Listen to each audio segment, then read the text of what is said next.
ഇറ്റലിയിൽ ഒരു തപാൽ ജീവനക്കാരന്റെ 10 മക്കളിൽ രണ്ടാമനായി ജോസഫ് സാർത്തോ ജനിച്ചു. കുടുംബത്തിന്റെ ദാരിദ്ര്യ നിമിത്തം ചെരുപ്പില്ലാതെയാണ് സ്കൂളിൽ പോയിരുന്നതെങ്കിലും പഠനത്തിൽ സമർത്ഥനായിരുന്നതിനാൽ പാദുവ സെമിനാരിയിൽ പഠിച്ച് വൈദികനായി, പിന്നീട് മെത്രാനായി, ശേഷം പാത്രിയാർക്കീസായി നിയമിക്കപ്പെട്ടു. അദ്ദേഹത്തിന്റെ ഉന്നതിയിലേക്കുള്ള വളർച്ചയിലും പാവങ്ങളോട് അതിരറ്റ കരുണയും വേണ്ട സഹായങ്ങളും ചെയ്തിരുന്നു.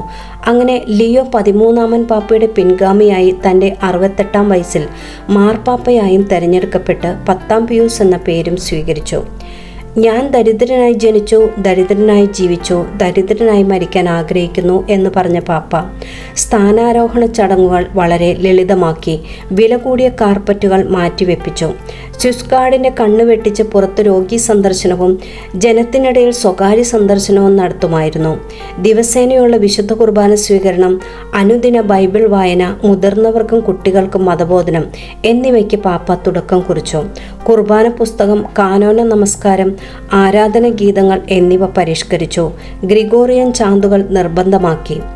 ജീവിച്ചിരുന്നപ്പോൾ തന്നെ ജനങ്ങൾ അദ്ദേഹത്തെ ഒരു വിശുദ്ധനായി കണ്ടിരുന്നു. 1-ാം ലോക മഹായുദ്ധത്തിൽ മരണമടഞ്ഞവരെ ഓർത്ത് പാപ്പ വളരെ ആകുലപ്പെട്ടിരുന്നു. അത് അദ്ദേഹത്തെ മരണത്തിലേക്ക് നയിച്ചു. അങ്ങനെ ദിവ്യകാരുണ്യത്തിൻ്റെ പാപ്പ എന്നറിയപ്പെടുന്ന 10 പിയൂസ് പാപ്പ നിത്യതയിലേക്ക് യാത്രയായി. ആമേൻ.